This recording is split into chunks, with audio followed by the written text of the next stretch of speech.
السلام عليكم ورحمة الله وبركاته.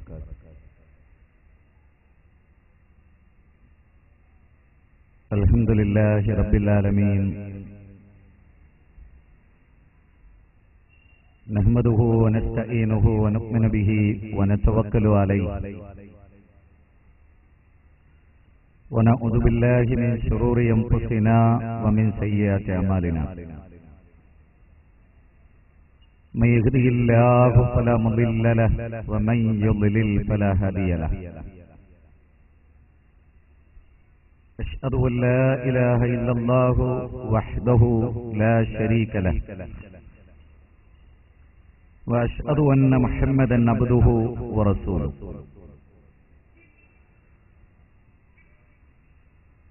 أرسله بالهدى ودين الحق ليظهره على الدين كله ولو كره المشركون. اللهم صل على محمد وعلى آل محمد كما صليت على إبراهيم وعلى آل إبراهيم إنك حميد مجيد. اللهم بارك على محمد وعلى آل محمد كما باركت على إبراهيم وعلى آل إبراهيم إنك حميد مجيد. أما بعد، فإن خير الحديث كتاب الله، وخير السنن سنن محمد صلى الله عليه وسلم، وشر الأمور محدثاتها وكل محدثة بدعة وكل بدعة ضلالة وكل ضلالة في النار. اتقوا الله عباد الله، أوصيكم وإياي أولا بتقوى الله. إن نريد إلا الإصلاح ما استطعت وما توفيقي إلا بالله عليه توكلت وإليه أنيب. اللهم رب اشرح لي صدري ويسر لي أمري واحلل عقدة من لساني يفقهوا قولي. أعوذ بالله من الشيطان الرجيم. بسم الله الرحمن الرحيم. فأقم وجهك للدين حنيفا فطرة الله التي فطر الناس عليها لا تبديل لخلق الله ذلك الدين القيم ولكن أكثر الناس لا يعلمون.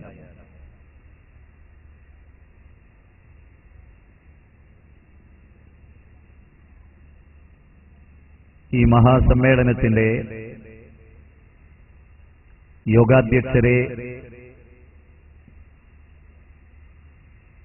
ധന്യമായ സായം സന്ധിയിൽ വിജ്ഞാനത്തെ നുകരുവാനും അത് സമൂഹത്തിൽ പകരുവാനും ആർത്തിയോടുകൂടി ഇവിടെ വന്നിരിക്കുന്ന സഹോദരന്മാരെ, സഹോദരികളെ,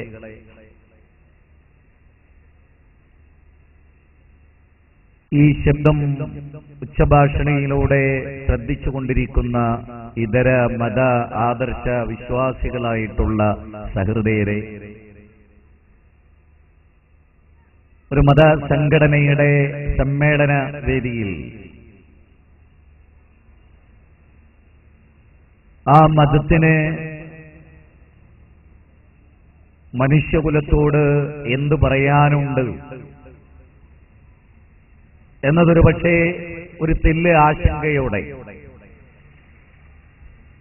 മതത്തെ തെറ്റിദ്ധരിച്ചിട്ടുള്ള ആളുകളുടെ മനസ്സിൽ അങ്ങനെയൊരു ചോദ്യമുണ്ടായേക്കാം. നമ്മളെല്ലാം ഈ രാജ്യത്തിന്റെ ഭരണഘടന അനുസരിച്ച് സ്വസ്ഥമായി സ്വൈര്യമായി ജീവിക്കണമെന്ന് ആഗ്രഹിക്കുന്ന ആളുകളാണ്. കലാപങ്ങൾക്ക് തുടക്കം കുറിക്കാൻ നമ്മളാരും ഇഷ്ടപ്പെടുന്നില്ല. ശാന്തമായ ഒരു കുടുംബാന്തരീക്ഷം, കലാപമില്ലാത്ത രാഷ്ട്രീയ സംവിധാനങ്ങൾ നിലനിൽക്കുന്ന ഒരു സാഹചര്യം, വ്യത്യസ്ത മതദർശനങ്ങളിൽ വിശ്വസിക്കുമ്പോഴും ഹിന്ദുവെന്നോ മുസ്ലിമെന്നോ ക്രിസ്ത്യാനിയെന്നോ ജൈനനെന്നോ ബൗദ്ധനെന്നോ വ്യത്യാസമില്ലാതെ ഈശ്വരൻ നൽകിയ അത്യപാരമായ അനുഗ്രഹങ്ങൾ ആസ്വദിച്ച് ഈശ്വരനില്ലെന്ന് പറയുന്ന നിരീശ്വരവാദി, അവൻ പോലും പ്രവിശാലമായ മനുഷ്യ സമൂഹത്തിലെ മെമ്പറാണ്, അംഗമാണ് എന്ന് ചിന്തിക്കുന്നവരാണ് നമ്മൾ. അതുകൊണ്ട് തന്നെ സമാധാനപൂർണമായ ജീവിതത്തെ ആഗ്രഹിക്കുന്ന നാം ഓരോരുത്തരും ഓരോ വ്യക്തികളുടെ കൂട്ടായ്മയിലൂടെ രൂപപ്പെടുന്ന കുടുംബവും വ്യത്യസ്ത കുടുംബങ്ങളിലൂടെ രൂപപ്പെടുന്ന സമൂഹവും ജനപദങ്ങളിലൂടെ സമൂഹഘടനയിലൂടെ രൂപപ്പെടുന്ന രാഷ്ട്ര സംവിധാനവും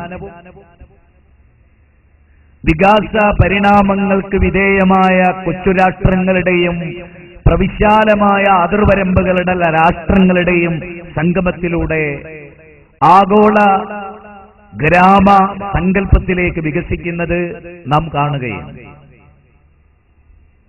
ലോകത്തിന്റെ ഏത് ഭാഗത്ത് ജീവിക്കുന്ന മനുഷ്യനെയും തന്റെ സഹോദരനായി കാണാനുള്ള വിശാലമായ കാഴ്ചപ്പാടിൽ നിന്ന് ആരംഭിക്കുകയാണ് ഞാൻ എന്റെ ഇസ്ലാം ശാന്തിയുടെ മതം എന്ന വിശദീകരണത്തിൽ ഞാൻ ആദ്യമായി ചെയ്യും. കാഞ്ഞങ്ങാട് പല ഒരു മുജാഹിദ് പ്രസ്ഥാനത്തിന്റെ വേദികളിൽ പ്രസംഗിക്കാൻ എനിക്ക് അവസരമുണ്ടായിട്ടുണ്ട് മുമ്പ്. ഇപ്പോൾ കുറച്ചു കാലങ്ങളായി ഈ പ്രദേശത്ത് വരാൻ പല കാരണങ്ങളാൽ സാധിക്കാതെ പോയിട്ടുണ്ട് എന്നത് ഓർത്തുകൊണ്ട് തന്നെ ഇന്ന് ആരോഗ്യത്തിന്റെയും സമയത്തിന്റെയും പരിധികളിൽ നിന്നുകൊണ്ട് ഒരിക്കലും നഷ്ടം സംഭവിക്കാത്ത ഈ പ്രോഗ്രാമിൽ വന്നത് വെറുതെ ആയിപ്പോയി എന്ന് നിങ്ങൾക്കൊരിക്കലും തോന്നാത്ത, ചിന്തിക്കുവാനും ജീവിതത്തിൽ സ്വീകരിച്ച സമീപനങ്ങളെ ഓർത്ത് വേദനിക്കാനും അവസരം നൽകും ഈ പ്രസംഗമെന്ന് ഞാൻ വിചാരിക്കുകയാണ്, വിശ്വസിക്കുകയാണ്. പരമകാരുണ്യകനും അളവറ്റ ദയാപരനുമായ പരമകാരുണ്യകനായ അല്ലാഹുവിന്റെ തൗഫീഖ് ഉണ്ടാകാൻ വേണ്ടി നിങ്ങൾ എന്നോടൊപ്പം പ്രാർത്ഥിക്കുന്നുണ്ടാകും എന്ന് ഞാൻ വിചാരിക്കുകയാണ്. ഐസിലെഴുതിയതുപോലെ ഉപകാരമില്ലാത്ത ഒരു പ്രക്രിയയായി ഈ പ്രഭാഷണം മാറരുത് എന്ന് നാം വിചാരിക്കുകയാണ്. ഞാനിവിടെ മനുഷ്യരോടാണ് സംസാരിക്കുന്നത്. എന്റെ മുമ്പിലിരിക്കുന്ന ഓഡിയൻസ് മാത്രമല്ല എന്റെ ചിന്തയിലുള്ളത്. കാരണം നാളെ ഇത് കേസറ്റായി കവലകളിൽ, റോഡരികുകളിൽ, കാറുകളിൽ, ഫ്ളാറ്റുകളിൽ, ഓഡിറ്റോറിയങ്ങളിൽ, ഭവനങ്ങളിൽ ലക്ഷോപലക്ഷം മനുഷ്യർക്ക് കേൾക്കാൻ അവസരമുണ്ടാകും ഇൻഷാ അല്ലാഹ് ഈ റെക്കോർഡിംഗിലൂടെ. അവർക്കെല്ലാം ഇത് ഉപകരിക്കണം. ഈ പരിസരത്തുകൂടെ നടന്നു പോകുന്ന ഹൈന്ദവനും ക്രൈസ്തവനും മതമാണ് ലോകത്തിലെ കലാപമെന്ന് അറിഞ്ഞോ അറിയാതെയോ വിശ്വസിച്ചു പോയ ഭൗതികവാദികൾ ഉൾക്കൊള്ളുന്ന ആളുകൾക്കും ഈ പ്രസംഗം ഉപകാരദായകമായി ഭവിക്കട്ടെ എന്ന് ആത്മാർത്ഥമായി പ്രാർത്ഥിക്കുകയാണ്. അക്ഷരങ്ങൾ സ്ഫുടം ചെയ്തെടുത്ത വിപ്ലവങ്ങളാണല്ലോ പ്രഭാഷണങ്ങൾ. സമൂഹത്തിന്റെ തെറ്റായ നടപടിക്രമങ്ങളെ ശുശ്രൂഷിക്കുന്ന ഔഷധമാണല്ലോ നവോത്ഥാന പ്രഭാഷണങ്ങളൊക്കെയും. അതുകൊണ്ട് ഇതങ്ങനെയായി ഭവിക്കട്ടെ എന്ന് ഞാൻ പ്രാർത്ഥിക്കുകയാണ്. എന്താണ് യഥാർത്ഥത്തിൽ ഇന്ന് ലോകത്ത് സംഭവിച്ചുകൊണ്ടിരിക്കുന്നത്? 13 വയസ്സുകാരൻ ഷർട്ടിന്റെ ബട്ടൺ ഇടുമ്പോ കൈവിറയ്ക്കുന്ന അവസ്ഥ അമ്മ കാണുകയാണ്. 7ാം ക്ലാസ്സിലും 6ാം ക്ലാസ്സിലും പഠിക്കുന്ന മകൻ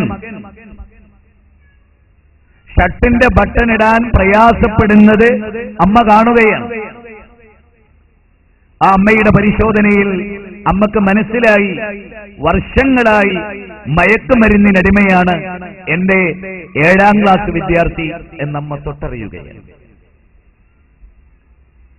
പെർഫ്യൂംസിന്റെ കുപ്പിയിൽ, സ്പ്രേയുടെ കുപ്പിയിൽ മദ്യവും അതുപോലെ അവന് ആവശ്യമായ മയക്ക് വെടി എന്ന് നമ്മൾ പറയുന്ന സംവിധാനങ്ങൾ അത് തന്റെ യൂണിഫോമിന്റെ ഉള്ളിൽ ഒളിപ്പിച്ച് സ്കൂളുകളിലേക്ക് പോയി കൂട്ടുകാരോടൊത്ത് ലഹരി പദാർത്ഥങ്ങൾ ഉപയോഗിക്കുന്ന 7ാം ക്ലാസ് വിദ്യാർത്ഥിയുടെ കഥ പറയുന്ന സാംസ്കാരിക കേരളത്തിന്റെ മണ്ണ്. ജന്മം നൽകിയ മാതാവിനെ മാതൃദേവോ ഭവ, പിതൃദേവോ ഭവ, ആചാര്യദേവോ ഭവ, അതിഥിദേവോ ഭവ എന്ന മനുസ്മൃതിയുടെ മന്ത്രധ്വനികൾ മുഴങ്ങിയ ഭാരതത്തിന്റെ മണ്ണിൽ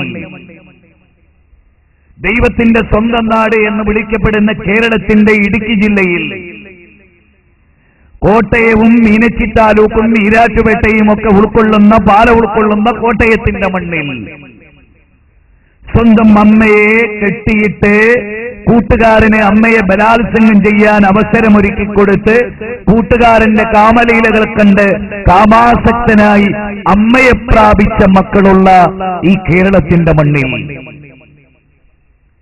ജന്മം നൽകിയ മാതാവിന്റെ മാറിടത്തിലേക്ക് കടാര കുത്തിയിറക്കി അമ്മ അരയിൽ സൂക്ഷിച്ച താക്കോല് പിടിച്ചു വാങ്ങി അമ്മ സൂക്ഷിച്ച സ്വത്ത് മോഷ്ടിച്ചെടുത്ത് മയക്കുമരുന്നിനടിമപ്പെട്ട് ജീവിതം ഹോമിക്കപ്പെട്ട യുവാക്കൾ ജീവിക്കുന്ന കേരളത്തിന്റെ മണ്ണിൽ തലോടുമ്പോൾ സ്നേഹത്തിന്റെയും പിതൃത്വത്തിന്റെയും മഹനീയത ഉദ്ഘോഷിക്കുന്ന കേരളത്തിന്റെ മണ്ണിൽ സ്വന്തം പിഞ്ചു പൈതലായ പെൺകുട്ടിയെ ബലാത്സംഗം ചെയ്യുന്ന കാമാസക്തരായ അച്ഛന്മാരുള്ള കേരളത്തിന്റെ മണ്ണിൽ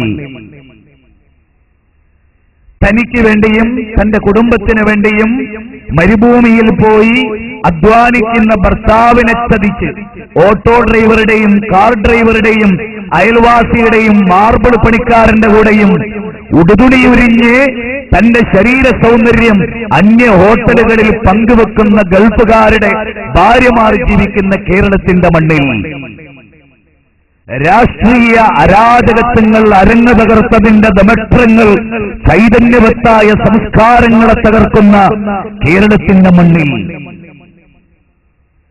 തൊഴിലാളി വർഗത്തിന്റെ വിമോചന ശബ്ദം കടന്നുവന്ന് മുതലാളിത്ത സാമ്രാജ്യത്വത്തിനെതിരെ ശബ്ദിച്ച കമ്മ്യൂണിസ്റ്റ് പ്രസ്ഥാനം സാമ്രാജ്യത്വ ശക്തികളുടെ ചട്ടുകമാകുന്ന ലോക ഭൂഘടനയുടെ മണ്ണിൽ നിന്നുകൊണ്ട് നീതിയെക്കുറിച്ചും ശാന്തിയെക്കുറിച്ചും സമാധാനത്തെക്കുറിച്ചുമുള്ള ഒരു പ്രഭാഷണം എത്ര അർത്ഥപൂർണമായി തീരും എന്ന ഭയാശങ്കയിൽ നിന്നുകൊണ്ടാണ് എന്റെ ജനങ്ങളെ നിങ്ങളോട് ഞാൻ ഈ വിഷയം അവതരിപ്പിക്കുന്നത്.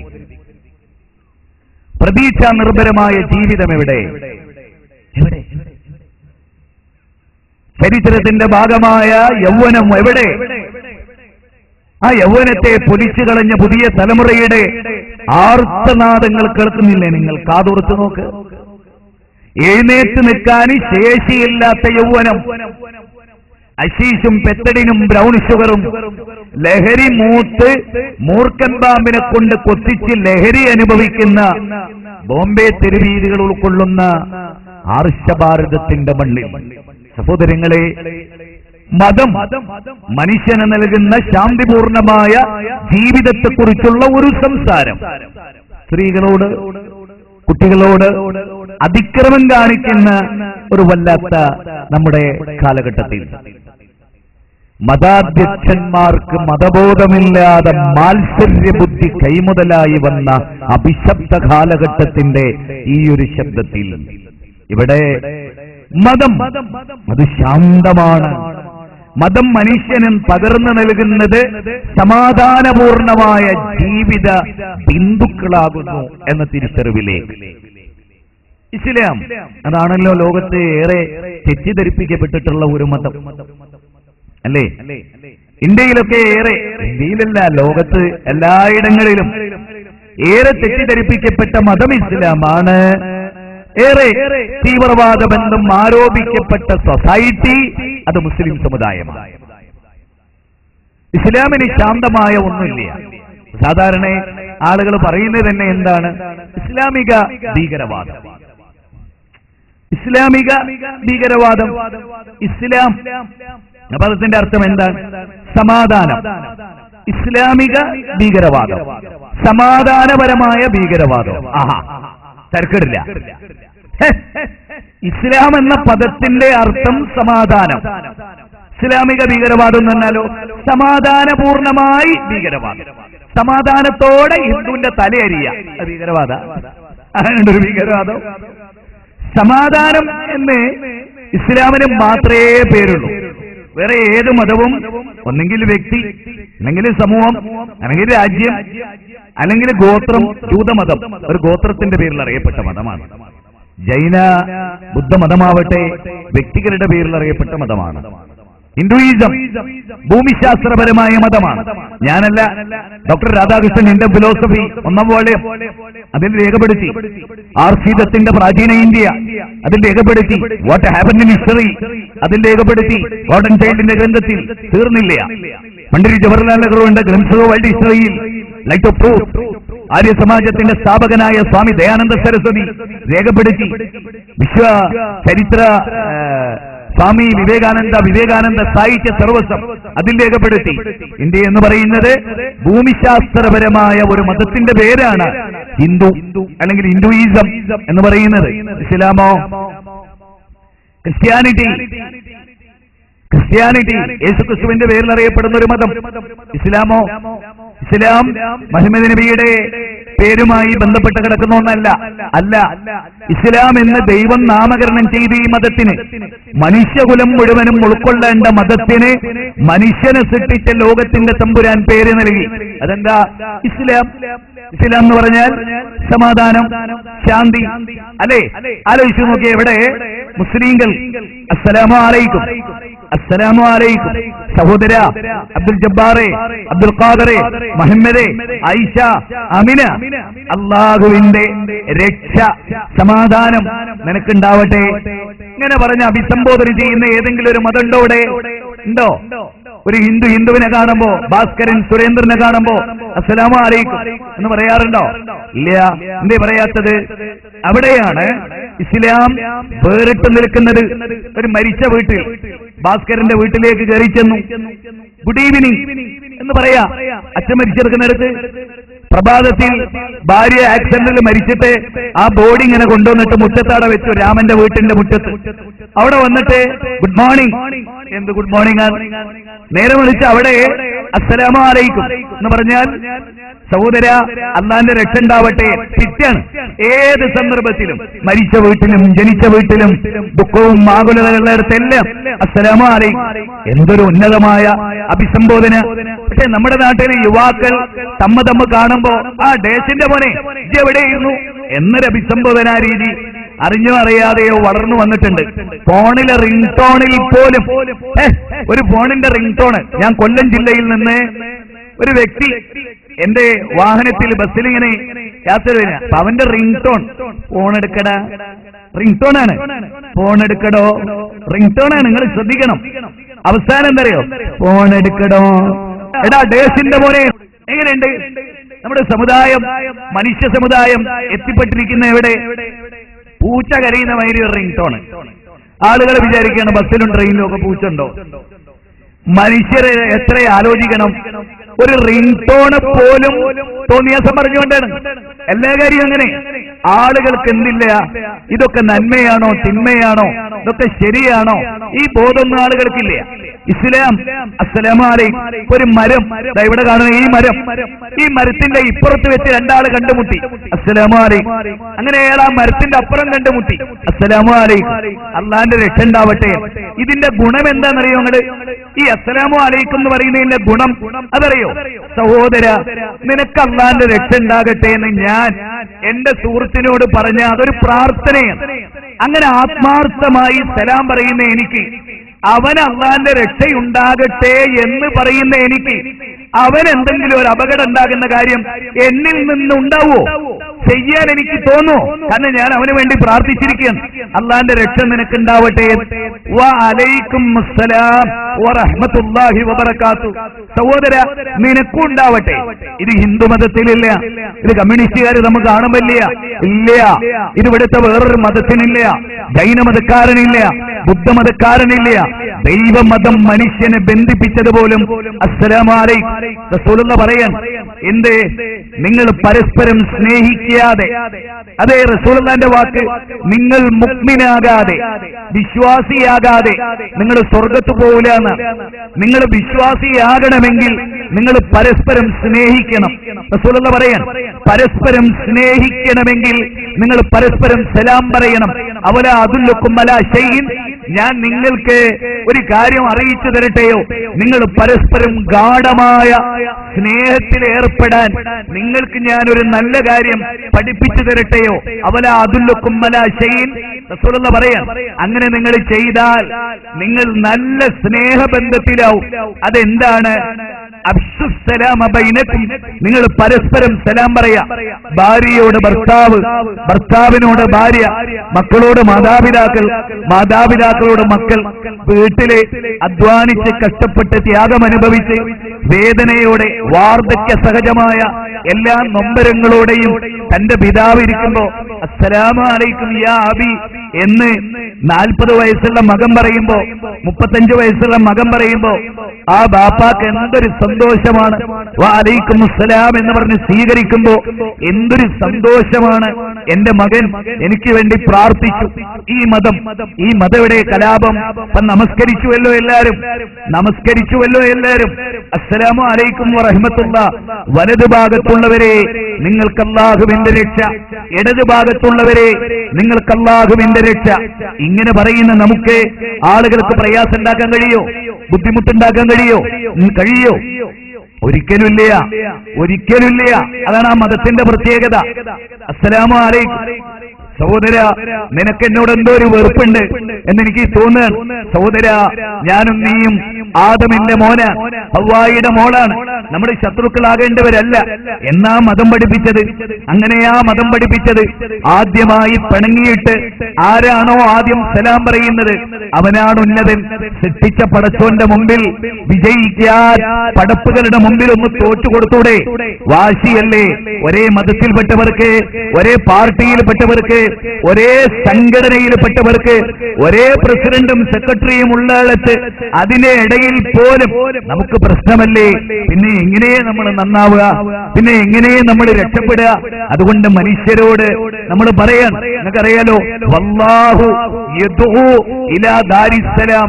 അല്ലാഹു നിങ്ങളെ ക്ഷണിക്കുന്നത് കലാപഭൂമിയിലേക്കല്ല, സംഘർഷത്തിന്റെ, സംഘട്ടനങ്ങളുടെ, അതുപോലെ തന്നെ അനൈക്യത്തിന്റെ, വർഗീയതയുടെ, വിഭാഗീയതയുടെ ഒരു ലോകത്തേക്കല്ല നിങ്ങളെ അല്ലാഹു ക്ഷണിക്കുന്നത്. നോക്കണേ മുസ്ലിംകളെ, ചെറുപ്പക്കാരെ, യുവാക്കളെ, നിങ്ങളിലാണ് ഞങ്ങളെപ്പോലെയുള്ള യുവജന പ്രസ്ഥാനങ്ങൾക്ക് പ്രതീക്ഷയുള്ളത്.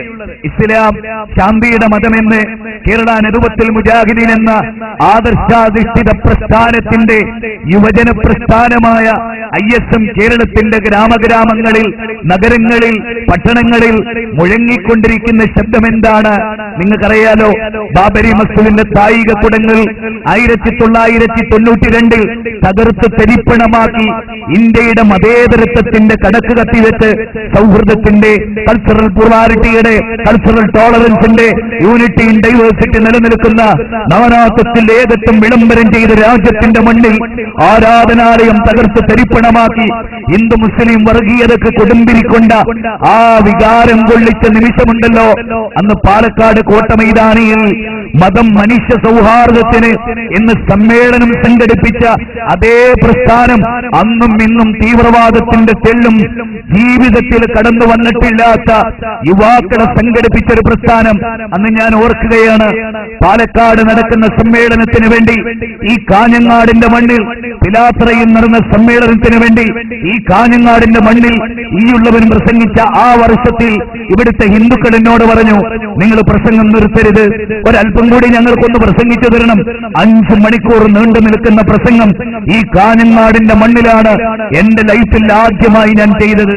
ഇന്ന് ഞാൻ ഓർക്കുകയും വൈകുന്നേരം 4:10 അന്ന് പ്രസംഗം ആരംഭിച്ചു. 6:57 അന്ന് മഗ്‌രിബ് ബാങ്ക്. അത്ര സമയം നീണ്ടു നിൽക്കുന്ന പ്രസംഗം ചെയ്തപ്പോ ഞാൻ അവസാനിപ്പിച്ചോട്ടെ എന്ന് സദസ്യരോടൊന്ന് വിളിച്ചു ചോദിച്ചപ്പോ ബാക്കിൽ നിന്ന് കുറെ അമുസ്ലിങ്ങൾ പറഞ്ഞു, പറ്റില്ല, ഞങ്ങൾക്ക് നമസ്കാരത്തിന് ശേഷവും ഇസ്ലാമിനെ പറ്റി കേൾക്കണം. ആ കാഞ്ഞങ്ങാടിന്റെ മണ്ണിലാണ് ഇവിടെ ഈ കഴിഞ്ഞ ഏതാനും ആഴ്ചകൾക്ക് മുമ്പ് പരസ്പരം കലാപത്തിലേക്കും വർഗീയതയിലേക്കും ആരാധനാലയങ്ങളെ സൗഹൃദത്തിന്റെ ഭൂമി തകർത്ത് തരിപ്പണമാക്കിയതെന്ന് കേട്ടപ്പോ എന്റെ മനസ്സിൽ വേദന തോന്നുകയാണ്. അതുകൊണ്ട് സഹോദരങ്ങളെ, ഇവിടെ വിമോചനത്തിന്റെ ഒരു ദർശനത്തിന്റെ കെട്ടഴിയുകയാണ്. ആർക്കും ഇത് ചിന്തിക്കാം.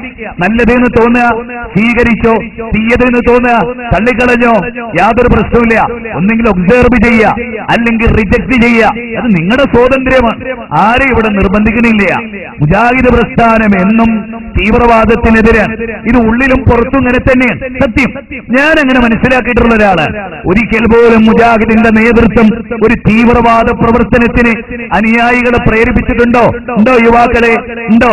എപ്പോഴെങ്കിലും? പലപ്പോഴും എനിക്കറിയാം, സുന്നികളിൽ നിന്നും NDF-ൽ നിന്നുമൊക്കെ മുജാഹിദ് പ്രസ്ഥാനത്തിലേക്ക് വരുന്ന യുവാക്കൾ ആ വിപ്ലവ വീര്യവും തല്ലും മസിലും കരാട്ടയും കബഡിയും കളരിയും ഇടത് മാറി വലത് മാറി മാറിക്കെട്ട് വലിഞ്ഞമർന്നൊക്കെ പഠിച്ചിട്ടുള്ള ആളുകൾ ഇടയ്ക്ക് എന്നോടൊക്കെ ചോദിക്കും, ഉസ്താദേ ബാലുശ്ശേരി ഒന്ന് പെർമിഷൻ തരുമോ ആ കച്ചറുണ്ടാക്കുന്ന സ്റ്റേജ് കയ്യേറുന്ന മുസ്ലിയാരെ മൂക്കത്തൊന്നിരിക്കാൻ? ഞങ്ങൾ പറയലെന്താ? പാടില്ല മക്കളെ, നമുക്ക് ചെയ്യാൻ പാടില്ല. തിന്മയെ നന്മ കൊണ്ടാണ് പ്രതിരോധിക്കേണ്ടത് എന്നേ നമ്മൾ പറഞ്ഞുള്ളൂ. കാരണം എന്താ?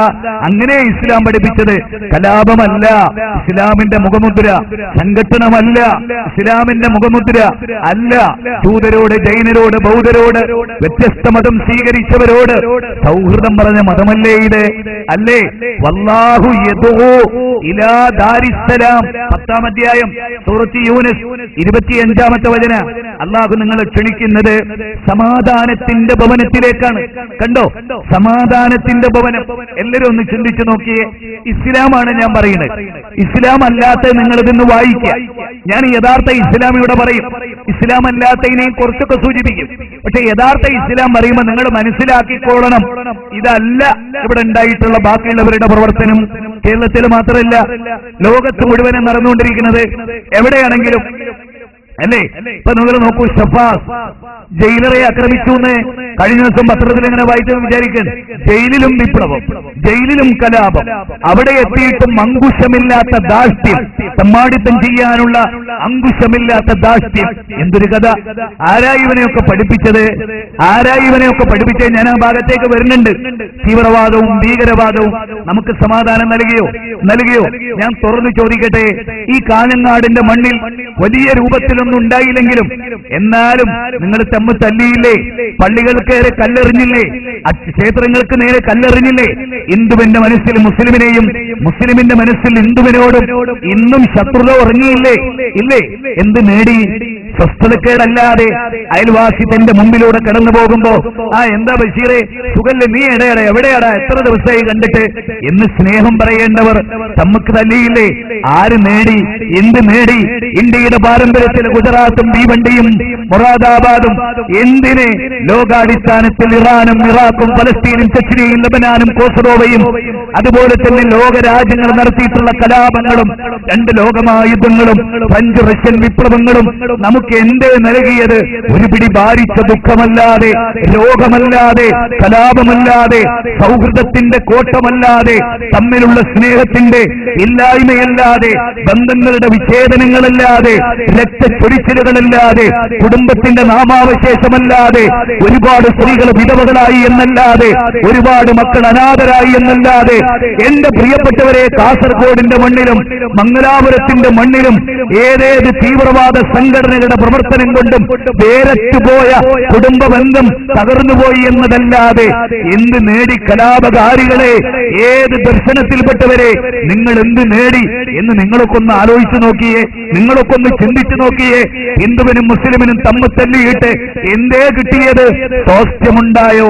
വിഷവാണിയേൽക്കാത്ത, വിഷവാദമേൽക്കാത്ത നാടെവിടെ മക്കളെ എന്ന് കവി ചോദിച്ചില്ലേ?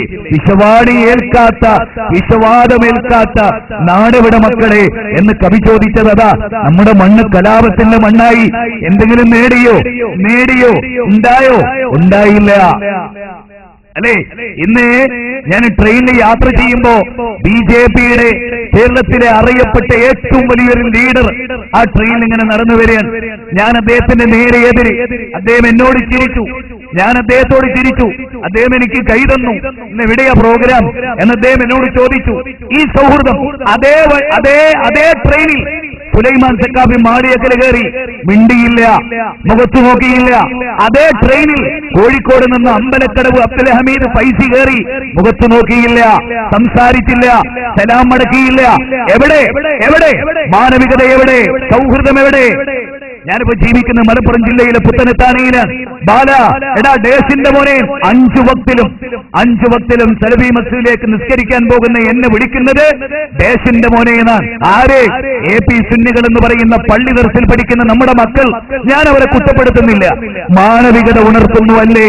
സ്വന്തം അനുയായികൾക്ക് മാനവികത ഉണ്ടാക്കി കൊടുക്കാനാണെങ്കിൽ ഓക്കെ, ഇല്ലെങ്കിൽ ഉസ്താദ് നിങ്ങൾക്കതിനുള്ള അവകാശമില്ല. ഉസ്താദ് മാനവികത പറയാനുള്ള അവകാശമില്ല അല്ലേ? അസ്സലാമു അലൈക്കും എന്നൊരു സക്കാബിനോട് പറഞ്ഞു. സലാം പറഞ്ഞിട്ട് മടക്കാത്തവൻ അസ്സലാമു അലൈക്കും എന്ന് പറഞ്ഞപ്പോ ഞാൻ സമസ്തയാണ്.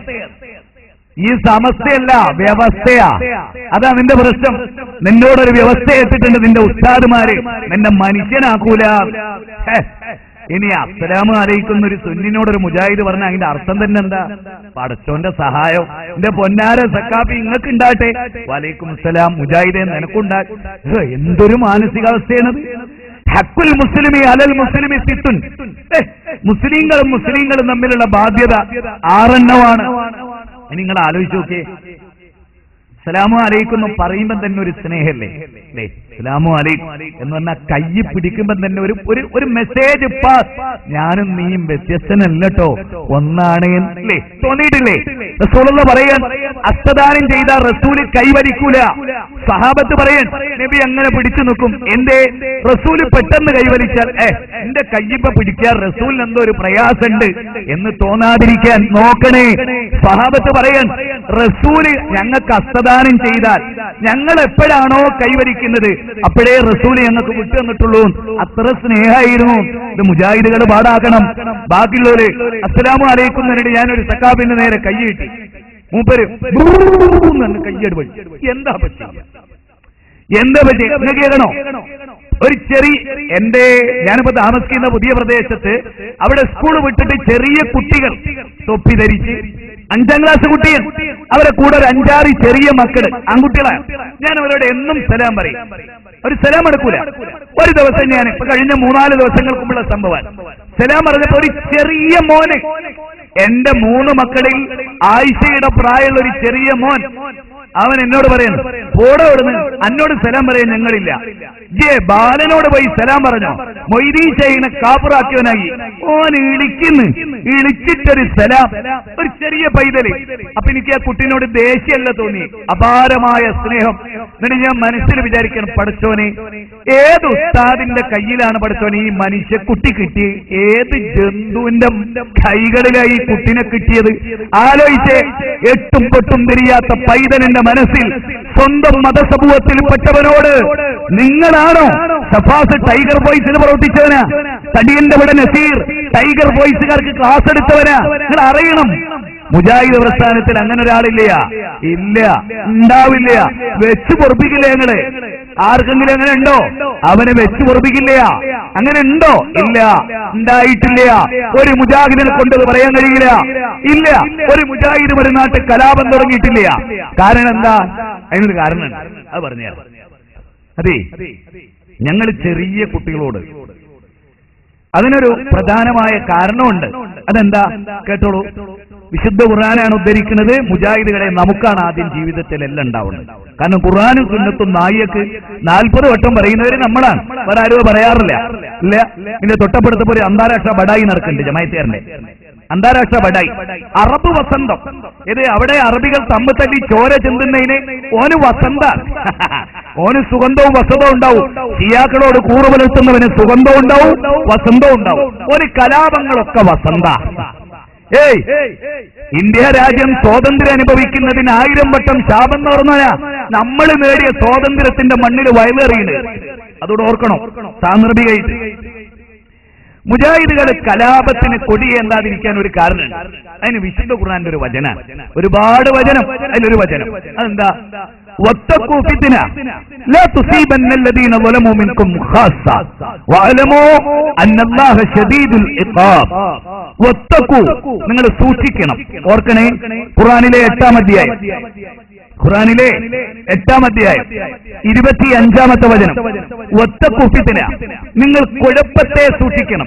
ഒരു നാടിങ്ങനെ സ്വസ്ഥമായിട്ട് ജീവിക്കുന്നതിനിടയിൽ അവിടെ വന്നിട്ട് ഒറ്റ കല്ലേറ്, ഒരു യോഗം നടക്കുന്നിടത്തോളം ഒറ്റ കല്ലേറ്, ഒരു ക്ഷേത്രോത്സവം നടക്കുന്നിടത്തോളം ഒറ്റ കല്ലേറ്, അതൊരു മുസ്ലിമാണെന്ന് അത് തെറ്റിദ്ധരിപ്പിക്കുക. കലാപം ഉണ്ടാകാൻ എളുപ്പമാണ്. അതുകൊണ്ടാണ് ഖുർആൻ പറയുന്നത് കേൾക്ക്, വിശുദ്ധ ഖുർആൻ കലാപത്തിന് കൊടിയേണ്ടിയിട്ടില്ല.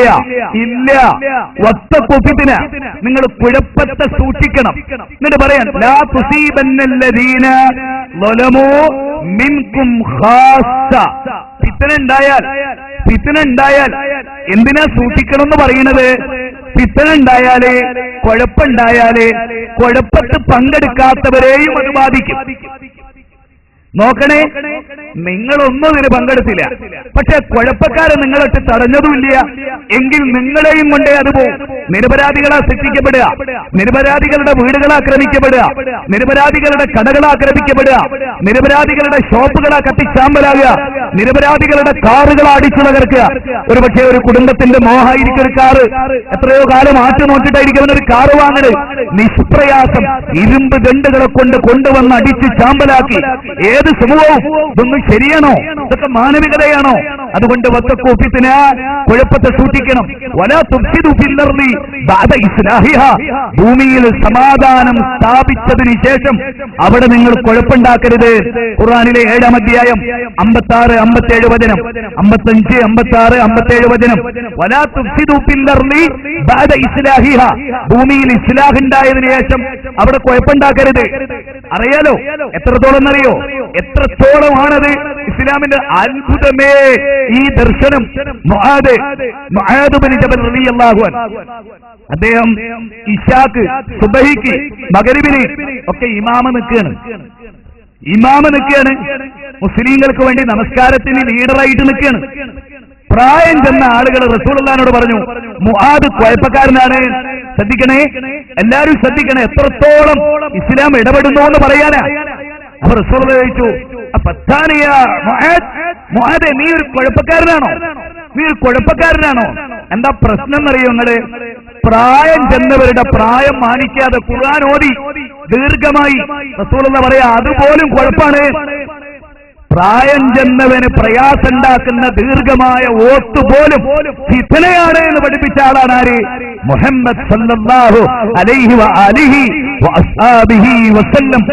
അല്ലേ, ഏതസ്മിന്നന്തരേ മ്ലേച്ഛാചാര്യേണ സമുന്നിത മഹാമതിരിക്കാത ശിഷ്യശാഖ സമുന്നിതം. അങ്ങനെ ഇരിക്കുമ്പോ വിദേശീയനായ ഒരാചാര്യൻ വരും, മുഹമ്മദ് എന്ന പേരിൽ ഖ്യാതി നേടും. ലിംഗച്ഛേദ ശിഖാഹീന എന്ന് വിശുദ്ധ വേദവ്യാസൻ ഭവിഷ്യൽ പുരാണത്തിൽ പറഞ്ഞ ആ പ്രവാചക ചക്രവർത്തി മുഹമ്മദ് മുസ്തഫ സല്ലല്ലാഹു അലൈഹി വആലിഹി വഅസ്ഹാബിഹി വസല്ലമ തിരുമേനി ലോകത്തെ പഠിപ്പിച്ചിട്ടുള്ളത് അതാണ്. എത്രത്തോളം? ഉള്ളി തിന്നിട്ട് പള്ളി പോരുത്, ഉള്ളി, വെളുത്തുള്ളി, സവാള ഉണ്ടല്ലോ, ആ വകുപ്പപ്പെട്ട ഏതും അത് തിന്നിട്ട് പള്ളി ചെല്ലരുത്. മനുഷ്യർക്ക് ബുദ്ധിമുട്ടുള്ളതൊക്കെ മലക്കുകൾക്ക് ബുദ്ധിമുട്ടാരുത്. ഉള്ളിയുടെ ഒരു ഗന്ധം ഒരാൾക്ക് ഉണ്ടാവരുത്. പിന്നല്ലേ വീടി വലിച്ചിട്ട് സമൂഹത്തിന്റെ മുഖത്തേക്ക് വിടുക? അനുവദിച്ചില്ല ഇസ്ലാം. എത്ര അന്യവിഭാഗത്തിലോ മനുഷ്യരുടെ കൂടെ ജീവിക്കുന്നവർക്കോ ഒരു പുകശല്യം പോലും ഉണ്ടായിരുന്നു. പിന്നല്ലേ ബോംബിന്റെ ശബ്ദം ശബ്ദം പിന്നെയല്ലേ കത്തിച്ചാമ്പലാവുക.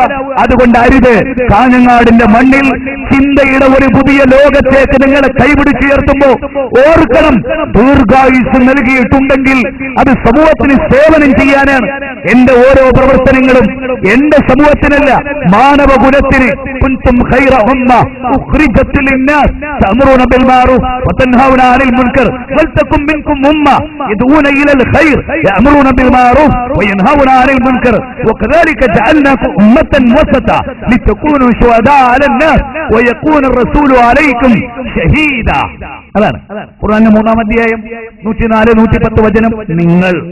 നിങ്ങൾ മുസ്ലിമീങ്ങൾ ഓർക്കണം, നിങ്ങൾ മുസ്ലിമീങ്ങൾ. നിങ്ങളാരാ? നിങ്ങൾ മനുഷ്യകുലത്തിന് വേണ്ടി ദൈവത്താൽ തിരഞ്ഞെടുക്കപ്പെട്ടവരാണ്. എങ്ങനെ? നിങ്ങൾ മനുഷ്യകുലത്തിന് വേണ്ടി. എന്റെ പ്രിയപ്പെട്ട ഭാസ്കര, നിനക്ക് വേണ്ടിയടാ ഞാൻ ജീവിക്കുന്നത്. എങ്ങനെ? മാധവ, പത്മനാഭ, സുബ്രഹ്മണ്യ, ദേവദാസേ, പദ്മേശ്വര, നിനക്ക് വേണ്ടി. അതാണ് വിജയ, നിനക്ക് വേണ്ടി. ചിദാനന്ദ, നിനക്ക് വേണ്ടി. ആണ് നിങ്ങൾക്ക് വേണ്ടി. ഞങ്ങൾക്ക് വേണ്ടി നിങ്ങളല്ല. അങ്ങനെയാ. ആനുകൂല്യം ഇങ്ങോട്ട് പറ്റാനല്ല, ആനുകൂല്യം അങ്ങോട്ട് കൊടുക്കാനാ. ഇസ്ലാം അതിനാ വന്നത്. ഇങ്ങോട്ട് യാചിച്ചു വാങ്ങാനല്ല, അങ്ങോട്ട് നുകർന്നു കൊടുക്കാൻ. അതുകൊണ്ടാ റസൂലുള്ളാഹിനെ പറ്റി ഒരു ശത്രു പറഞ്ഞത്, ദാരിദ്ര്യം ഭയപ്പെടാതെ ആളുകൾക്ക് വാരിക്കോരി കൊടുക്കുന്ന കാരുണ്യത്തിന്റെ പ്രതീകമായ ഒരു ഒരു മഹാജ്യോതിസിൽ നിന്നാണ് ഞാൻ ഇങ്ങോട്ട് വന്നത് എന്ന് അദ്ദേഹം പറഞ്ഞു. അതുകൊണ്ട് മുസ്ലിങ്ങൾ അങ്ങോട്ട് കൊടുക്കാന് എല്ലാവർക്കും ആശ്വാസം, എല്ലാവർക്കും സന്തോഷം, എല്ലാവർക്കും സമാധാനം. അതാണ് ഒരു മുസ്ലിമിന്റെ മുഖമുദ്ര. ഇതുണ്ടോ? ഈ ക്വാളിറ്റി ഉണ്ടോ? സ്വന്തത്തിലേക്ക് ഒരു തിരിച്ചുപോക്ക്, ഒരാത്മവിചിന്തനം. ഞാൻ ആരാ? എന്റെ ചിന്തകൾ എന്താ? നിങ്ങൾക്കറിയില്ലേ, ഇന്ത്യയുടെ പാർലമെന്റ് വ്യത്യസ്ത മതസമൂഹങ്ങൾ ഉൾക്കൊള്ളുന്ന ജനാധിപത്യ പ്രക്രിയ നിലനിൽക്കുന്ന on the people, of the people, by the people എന്ന് നമ്മുടെ ഭരണഘടനയെ കുറിച്ച് ജനങ്ങൾക്ക് വേണ്ടി ജനങ്ങളാൽ തിരഞ്ഞെടുക്കപ്പെടുന്ന ജനപ്രതിനിധികളുടെ സഭ, അതാണ് ഡെമോക്രസി. ആ ഡെമോക്രസിയിൽ ഏറ്റവും വലിയ റിപ്പബ്ലിക്കൻ രാജ്യം, ജനാധിപത്യ പ്രക്രിയകളിൽ ലോകത്ത് വെല്ലുന്ന ഒരു രാജ്യം ഇന്ത്യയുടെ ഭരണഘടന. പ്രിയാമ്പിൾ ഓഫ് കോൺസ്റ്റിറ്റ്യൂഷൻ, ഇന്ത്യൻ ഭരണഘടനയുടെ ആമുഖം. ആ ഭരണഘടനയിൽ തുല്യാവകാശം നൽകപ്പെട്ട പൗരന്മാരുടെ, പണ്ഡിറ്റ് ജവഹർലാൽ നെഹ്റു പറഞ്ഞത്, എല്ലാവർക്കും തുല്യാവകാശം നൽകുന്ന ഒരു ഭരണഘടന. ആർക്കു വേണ്ടിയും ഇവിടെ ഭരണകൂടം, അധികാര കയ്യാടുന്നവർ അവരൊരു മതത്തിന്റെയും പ്രൊഫസർമാരല്ല ആവരുത്. ഗുജറാത്തിലെ മുഖ്യമന്ത്രിക്ക് സംഭവിച്ചത് അതാ. ജനാധിപത്യ രാജ്യത്തിന്റെ മൂല്യമറിയാതെ ഒരു മതസമൂഹത്തിന്റെ നിലനിൽപ്പിനും മറ്റൊരു മതസമൂഹത്തിന്റെ നിഷ്കാസനത്തിനും വേണ്ടി മുഖ്യമന്ത്രി പദം നരേന്ദ്രമോദി അവർക്ക് അവകാശമില്ല മാനവികത പറയാൻ എന്നാണ് നമ്മൾ പറയുന്നത്. മാനവികത പറയാൻ ലാൽ കൃഷ്ണ അദ്വാനിക്ക് അവകാശമില്ല, വിനയ് കത്യാറിന് അവകാശമില്ല. അതുപോലെ തീവ്രവാദി ഗ്രൂപ്പുകളുടെ മായിദനിമാർക്കും നസീർമാർക്കും സഫാസുമാർക്കും അവകാശമില്ല എന്നാണ് നമ്മൾ പറയുന്നത്. അൽ ഖായിദയും ബിൻ ലാദനും എല്ലാം അമേരിക്കയുടെ സ്പോൺസേഡ് സംഘടനകൾ അവർ രൂപീകരിച്ചതാണെങ്കിൽ പോലും മുസ്ലിങ്ങളുടെ പേര് പറഞ്ഞുകൊണ്ട് നിലനിൽക്കുന്ന തീവ്രവാദ ഭീകരവാദ സംഘടനകളോട് നിങ്ങൾ മാനവിക മൂല്യത്തെക്കുറിച്ച് പറയാൻ അവകാശമുള്ളവരല്ല. എന്താണ് മാനവികത ഉണർത്തുന്നവരോട് പോലും വളരെ ഗൗരവമായി പറയുന്നത്, നമ്മളിലേക്കൊന്ന് മടങ്ങണം. ഇന്ത്യയുടെ പാർലമെന്റ്, ആ പാർലമെന്റിൽ എഴുതി വെച്ചൊരു വചനുണ്ട്, അതൊരു ഖുർആനിക സൂക്തമാണ്. ഇന്ത്യ എന്ന് പറയുന്ന ജനാധിപത്യ രാജ്യത്തിന്റെ പാർലമെന്റിൽ ഋഗ്വേദം, സാമവേദം, അഥർവവേദം, യജുർവേദം, 108 സുപ്രധാനമായ ഉപനിഷത്തുക്കൾ അല്ലേ? ഈശാവാശോപനിഷത്ത്, ബൃഹദാരണ്യോപനിഷത്ത്, മുണ്ടകോപനിഷത്ത്, കഠോപനിഷത്ത്, ശേതരോപനിഷത്ത്, ഇതെല്ലാം ഉൾക്കൊള്ളുന്ന ആർഷഭാരത വേദ സംഹിതകൾ ഉൾക്കൊള്ളുന്ന ഈ നാടിന്റെ മണ്ണിൽ, ഓൾഡ് ടെസ്റ്റമെന്റും ന്യൂ ടെസ്റ്റമെന്റും നിലനിൽക്കുന്ന ഈ നാടിന്റെ മണ്ണിൽ തൽമൂദും സന്നവസ്തും ഈ നാടിന്റെയും ലോകത്തിന്റെയും മാർഗദർശക ഗ്രന്ഥങ്ങളായി നിലനിന്ന കാലം ഈ വേദങ്ങളൊക്കെ വെച്ച് പഠിച്ചു. ഒടുവിലത്തെ ഗ്രന്ഥം ഖുർആൻ. ആ ഖുർആൻ ഈ വേദങ്ങളൊക്കെ നോക്കി രാഷ്ട്ര മീമാംസകന്മാർ, വിദ്യാഭ്യാസ വിചക്ഷണന്മാർ, രാജ്യത്തെ നയിക്കാൻ പോകുന്നവർ ഇന്ത്യൻ പാർലമെന്റിൽ ഒരു വചനം എഴുതാൻ ഈ ഗ്രന്ഥങ്ങളൊക്കെ പരിശോധിച്ചു. ഒടുവിൽ എല്ലാവരും ഏകസ്വരത്തിൽ ഏകകണ്ഠമായി ദൈവത്തിന്റെ വാചകമായ ഖുർആനിലെ 13-ാം അധ്യായം സൂറത്ത് റഅദ് 11-ാമത്തെ വചനം ഇന്ത്യയുടെ പാർലമെന്റിൽ വ്യത്യസ്ത ഭാഷകളിൽ രേഖപ്പെടുത്തി. ആ വാചകം ഇങ്ങനെയാ: ഇന്നല്ലാഹ ലാ യുഗയ്യിറു മാ ബിഖൗമിൻ. ആ ഇന്ത്യയുടെ പാർലമെന്റിൽ എഴുതി വെച്ചൊരു ഖുർആനിക വചനമുണ്ട്. അതിങ്ങനെയാണ്: ഇന്നല്ലാഹ ലാ യുഗയ്യിറു മാ ബിഖൗമിൻ ഹത്താ യുഗയ്യിറു മാ ബിഅൻഫുസിഹിം.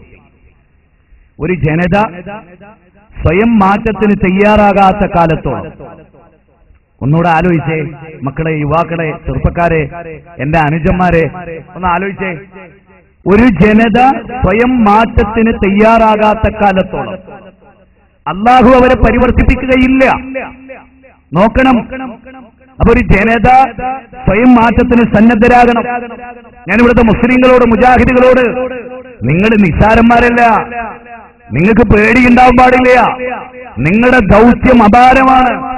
അല്ലദീന യുബല്ലിഗൂന റിസാലാത്തില്ലാഹ് വയഖ്ശൗനഹു വലാ യഖ്ശൗന അഹദൻ ഇല്ലല്ലാഹ്. നിങ്ങളാരാ? അല്ലാഹുവിലേക്ക് മാനവകുലത്തെ ക്ഷണിക്കുന്നവർ അല്ലാഹനെ മാത്രം പേടിച്ചാ മതി, വേറൊരാളെയും പേടിക്കേണ്ടതില്ല. നമുക്ക് ഇസ്ലാമിനെ പരിശോധിക്കാം. ഇവിടെ ഓരോ കാര്യം, ഏത് കാര്യം ഇസ്ലാം ഒരിക്കലും നിർബന്ധം ചെലുത്തുന്നില്ല, ഹേമം ചെലുത്തുന്നില്ല. വിശുദ്ധ ഖുർആൻ നമ്മളോട് പറയുന്നത് പടച്ചോനെ പേടിച്ചിട്ട്, ഈ പ്രപഞ്ചത്തിന്റെ നാഥനെ പേടിച്ചിട്ട്. കണ്ടില്ലേ, ആകാശം ഉയർന്ന ഈ വൃക്ഷങ്ങൾ കണ്ടില്ലേ, ഇതിന് സൃഷ്ടിച്ച ഒരു സൃഷ്ടാവുണ്ട്.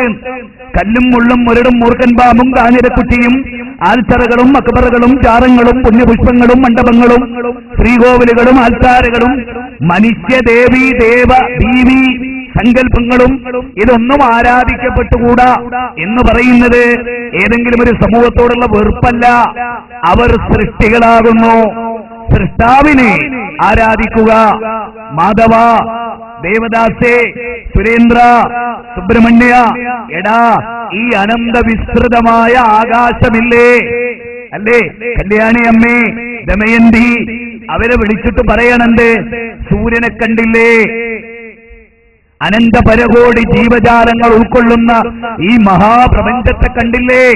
ആ പ്രപഞ്ചത്തെ സംവിധാനിച്ച സംവിധായകൻ അവനാകുന്നു പ്രപഞ്ചത്തിന്റെ നാഥൻ, അവനാകുന്നു ജഗതീശ്വരൻ, അവനാണ് പരമകാരുണ്യകൻ. അല്ലാതെ മുസ്ലിങ്ങൾ ഒരു മാപ്പിളപ്പടച്ചോനെ, ഒരു അറേബ്യൻ ദൈവത്തെ കുടിയിരുത്തി അതിലേക്ക് നിങ്ങൾ ക്ഷണിച്ചിട്ടില്ല, ക്ഷണിക്കുന്നില്ല. ഉള്ളാളത്തേക്കോ ഉള്ളാളം ദർഗയിലേക്കോ ഷേഖിലേക്കോ ക്ഷണിക്കുന്നവരുണ്ടാവാം, ഞാനതിനെ നിഷേധിക്കുന്നില്ല. അത് ഇസ്ലാം അല്ല എന്ന് മാത്രമാണ് ഞാനിപ്പോ പറയുന്നത്. വിശദമായ ആ ഭാഗത്തെ പോകുന്നില്ല. പക്ഷേ ഇസ്ലാം എന്തിനാ ലോകത്ത് കടന്നു വന്നത്? ആദം അലൈഹിസ്സലാം മുതൽ ഓർക്കണം. നിങ്ങൾ ഇസ്ലാമിന്റെ ഒരു കാഴ്ചപ്പാട് ഓർക്കണം. ഈ റോഡിലൂടെ കടന്നു പോകുന്ന നിരീശ്വരവാദിയായ ഒരു വ്യക്തിയെ കുറിച്ചൊരു മുസ്ലിമിന്റെ ചിന്ത എന്താ? അവൻ ദൈവനിഷേധിയാണ്, അതിൽ സംശയമൊന്നുമില്ല. പക്ഷേ അവൻ ആദമിന്റെ മോനാണ്, എന്റെ സഹോദരനാണ്.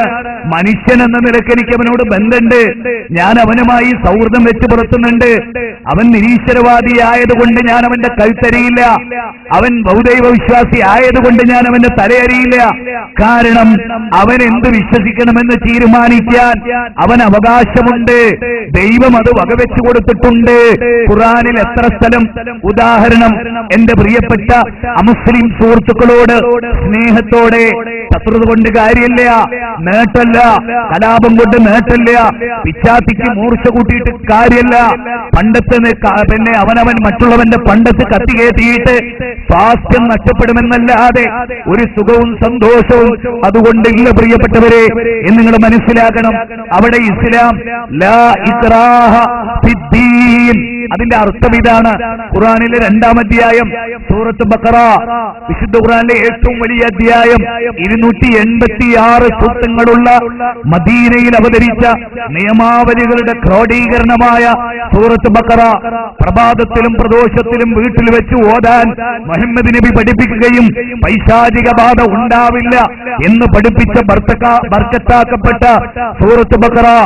ആ സൂറത്ത് ബഖറയിൽ അല്ലാഹ് പറയാണ്, 2-ാം അധ്യായം 256-ാമത്തെ വചനം, ലാ ഇക്റാഹ ഫിദ്ദീൻ, മതത്തിൽ ബലാത്കാരമില്ല.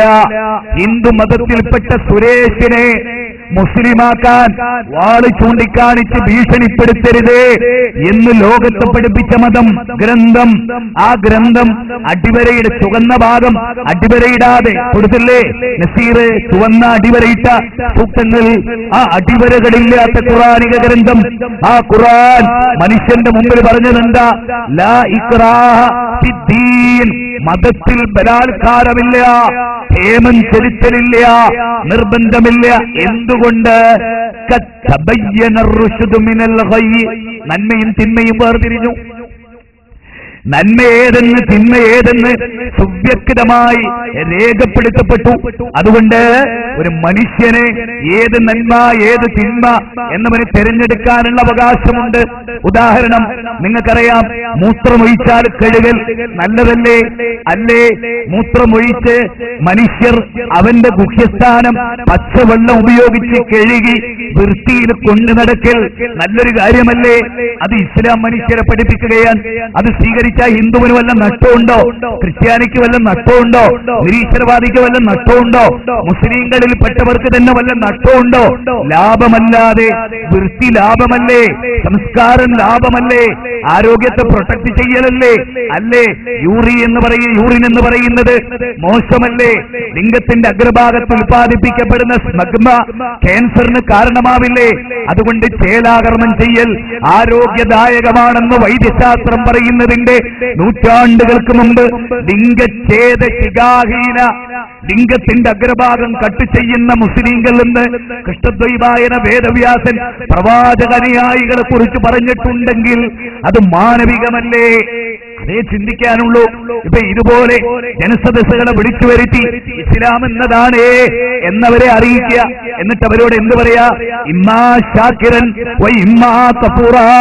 സൂറത്ത് ഇൻസാൻ, മനുഷ്യരെന്ന് പറയുന്ന അധ്യായം, ഖുർആനിലെ 76-ാം അധ്യായം 3-ാമത്തെ വചനം, ഇന്നാ ഹദൈനാഹു സബീല ഇമ്മാ ഷാക്കിറൻ വ ഇമ്മാ കഫൂറാ.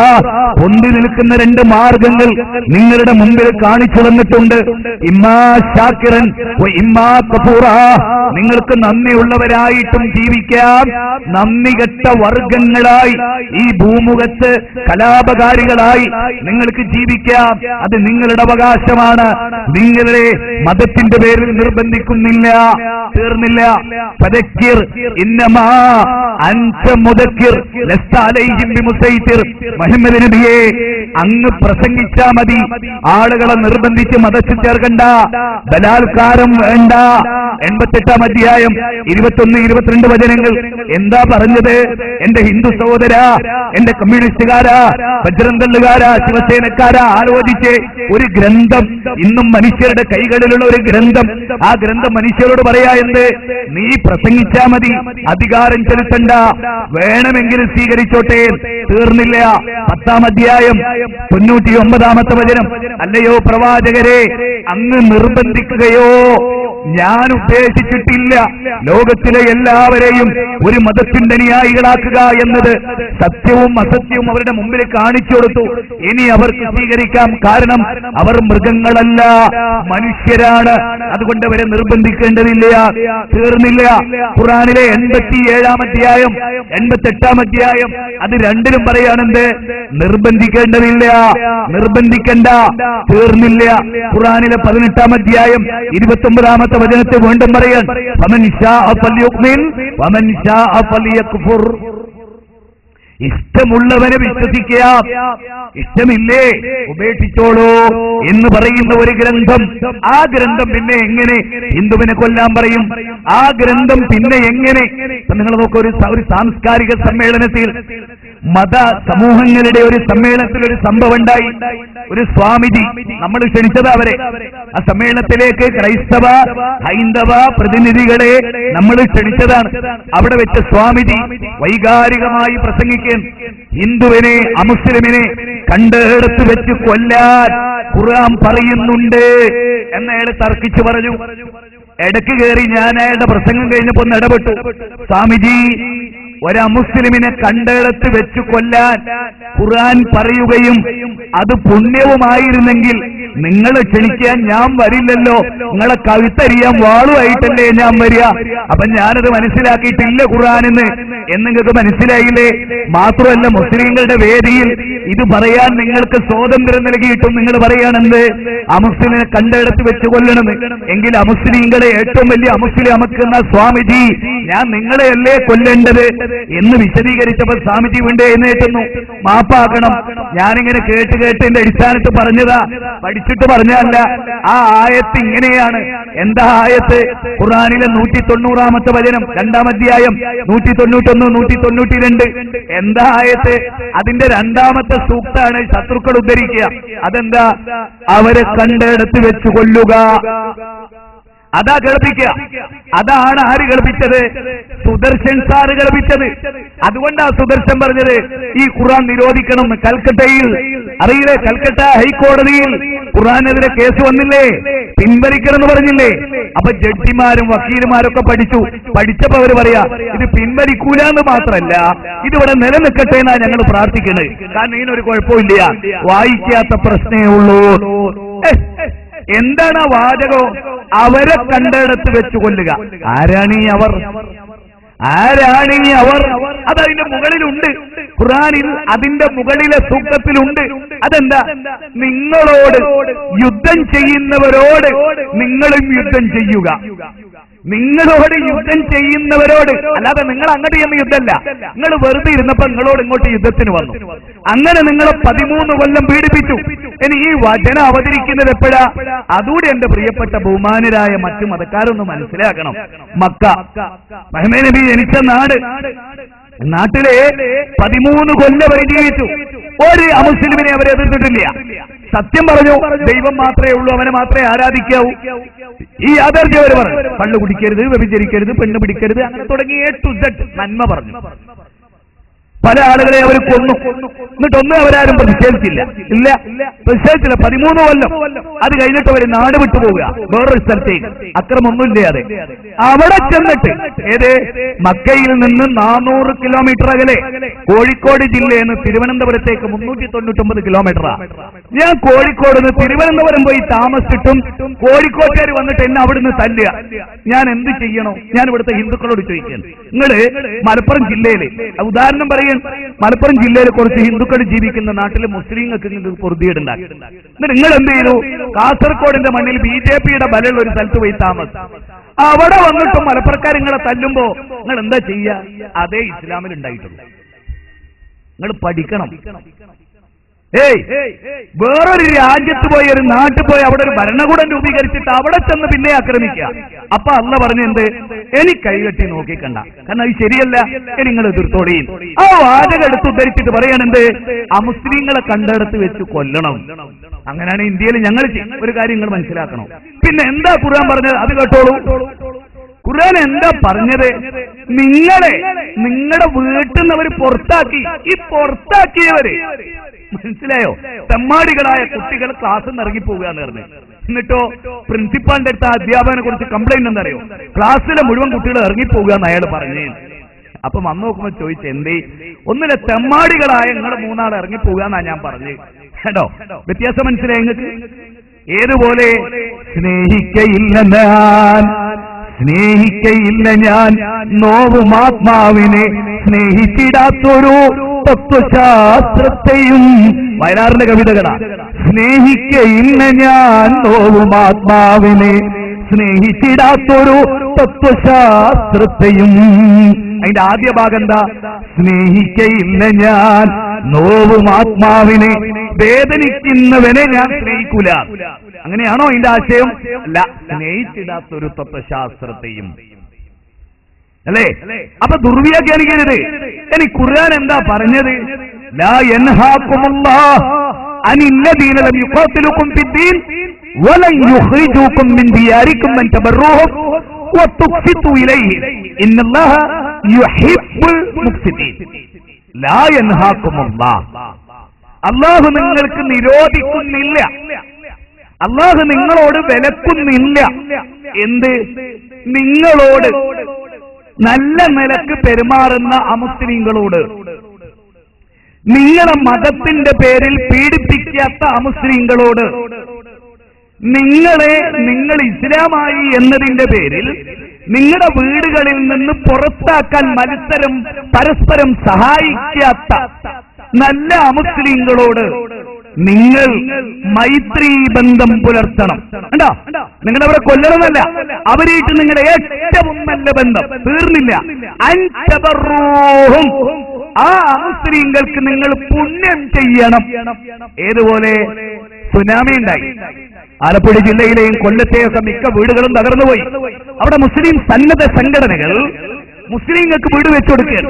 ആ വീട് വെക്കുന്നതിനിടയിൽ 2-3 മുസ്ലിം വീട്, ഓർക്കും കൂടെ വീട് വെച്ചു കൊടുക്കാൻ അല്ലാഹു പറയാ അൻതബറൂഹും. ഇതാണ് ഇസ്ലാം പറഞ്ഞത്.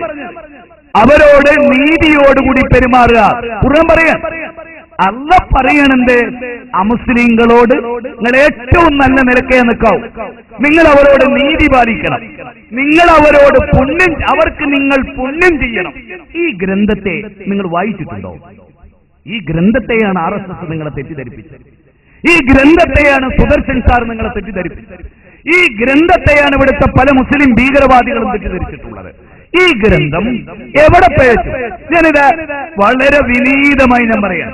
ഖുർആൻ മാനവികതയ്ക്ക് വിരുദ്ധമാണ് എന്ന് തെളിയിക്കുന്ന ഒരൊറ്റ വാക്ക് എന്റെ പ്രസംഗം കഴിയുന്നതിന് മുമ്പ് വിശദീകരിക്കാൻ അറിവുള്ള കഴിവുള്ള ഏത് വ്യക്തിക്കും ഈ സ്റ്റേജിൽ കയറി വരാം. ഞാൻ പറയുന്നു, സാധിക്കില്ല.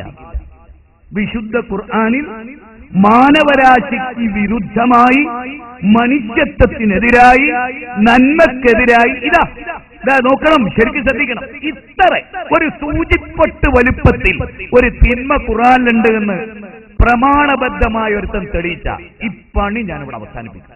ജീവിതത്തിൽ ഒരിക്കലും പിന്നെ ഇസ്ലാമിന് വേണ്ടി ഞാൻ പ്രസംഗിക്കില്ല. ഇതാ ഞാൻ പറഞ്ഞല്ലോ, ഇതൊരു വെല്ലുവിളിയാണ്, സ്നേഹത്തോടുകൂടിയുള്ള ഒരു വെല്ലുവിളി. ഇവിടുത്തെ മുഴുവൻ മതദർശന സമൂഹത്തെയും വിശുദ്ധ ഖുർആനിൽ ഒരു സൂചി മുനമ്പ് തിന്മ നിങ്ങൾ കാണിച്ചെന്നാൽ നിങ്ങൾ പറയുന്ന പണിയെടുക്കും. എന്താ ധൈര്യം? ധൈര്യം തന്നെയാണ്, ആദർശത്തിന്റെ ധൈര്യം. AK-47 ധൈര്യമല്ല, ഒരിക്കലുമില്ല. കത്തിയുടെ ധൈര്യമല്ല, ആ ആദർശത്തിന്റെ ധൈര്യം. ആരുടെ മുമ്പിലും പറയാം, ആരുടെ മുമ്പിലും. ഞങ്ങള് ഇസ്ലാമിനെ സംബന്ധിച്ചിടത്തോളം ഇസ്ലാം എന്തുകൊണ്ട് ശാന്തമായി, അതൊരു വല്ലാത്ത ഘടകമാണല്ലോ. ഞാൻ ലളിതമായ ഒരു ഉദാഹരണത്തോടെ നിങ്ങൾക്ക് വിശദീകരിക്കുക. മുഹമ്മദ് നബി സല്ലല്ലാഹു അലൈഹി വസല്ലമയുടെ പ്രതിമ തകർക്കപ്പെട്ടിട്ട് എവിടെങ്കിലും കലാപം ഉണ്ടായിരുന്നോ? എവിടെങ്കിലും? ആകാശത്തിന്റെ ചുവട്ടിൽ 14 നൂറ്റാണ്ട് പിന്നിട്ടിട്ട് മുഹമ്മദ് നബി സല്ലല്ലാഹു അലൈഹി വസല്ലമയുടെ പ്രതിമ വേറെ ഒരു മതസമൂഹം നശിപ്പിച്ചു എന്നറിഞ്ഞിട്ട് ഒരു തുള്ളി രക്തം ഈ ഭൂമിയിൽ അതിന്റെ പേരിൽ വീണ്ടുണ്ടോ? ഉണ്ടോ? ഇതൊക്കെ വെല്ലുവിളിയുടെ സ്വരത്തിലല്ല, നിങ്ങളോട് ചിന്തിക്കാൻ പറയാണ്. ഉണ്ടോ? ഇല്ല. എന്നാൽ ഇന്ത്യയിൽ പ്രതിമകളുടെ പേരിൽ എത്ര കലാപങ്ങൾ ഉണ്ടായിട്ടുണ്ട്? അതിന് ഇസ്ലാമിന്റെ പ്രത്യേകത. ഒറ്റ കാര്യം കൊണ്ട് തെളിയിച്ചറിഞ്ഞാൽ, പ്രതിമകൾ മനുഷ്യർക്കിടയിൽ കലാപമുണ്ടാക്കിയിട്ടുണ്ട്.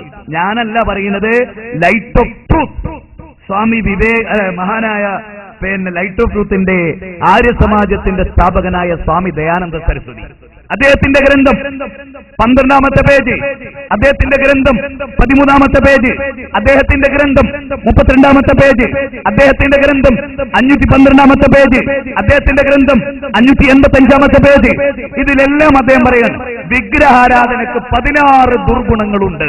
ഞാനല്ല. എന്തേ കാരണം? ഇപ്പൊ ഞാനൊരു ഉദാഹരണം പറയാം. B.R. അംബേദ്കർ എന്ന് പറയുമ്പോൾ ഒരു പോയിന്റ് നിങ്ങൾക്ക് പറഞ്ഞുതരാം. B.R. അംബേദ്കർ ഒരു അച്ഛന്റെയും അമ്മയുടെയും 14-ാമത്തെ മകനാണ്. എന്തിനാ പറയുന്നത്? നമ്മുടെ VR കൃഷ്ണയ്യർക്കൊക്കെ കണ്ണു തുറപ്പിക്കാൻ. അതായത് എന്താ പറഞ്ഞ, ആണായാലും പെണ്ണായാലും കുട്ടി രണ്ട് മതി, അതിൽ കൂടുതൽ ഒരു ഉമ്മ പ്രസവിച്ചാൽ ഓനൊരു ആനുകൂല്യവും ഇല്ല എന്നാണ് BR കൃഷ്ണയ്യരുടെ കീഴിലുള്ള കമ്മീഷൻ പ്രഖ്യാപിച്ചത്. അല്ലെ? അങ്ങനെയാണെങ്കിൽ ഭരണഘടനാ ശില്പി BR അംബേദ്കർ ഉണ്ടാകുമായിരുന്നില്ല. 14ാമത്തെ മോന. മനസ്സിലായോ? ഇനി നിങ്ങൾക്കറിയോ, നമ്മുടെ MT വാസുദേവൻ നായർ അമ്മയുടെ എത്രാമത്തെ മോന? ചാപിള്ളയാണ്, അവനെ തട്ടിക്കളയണമെന്നായിരുന്നു ആ അമ്മന്റെ കുടുംബക്കാര് പറഞ്ഞിരുന്നത്. മനസ്സിലായോ? ഞാൻ ആ ഭാഗത്തേക്ക് പോകുന്നില്ല. ഞാനൊരു ബാപ്പാന്റെ 3ാമത്തെ മോന. എന്റെ ഉമ്മ ആദ്യം ഒരു ആണിനെ പ്രസവിച്ചു, പിന്നൊരു പെണ്ണിനെ.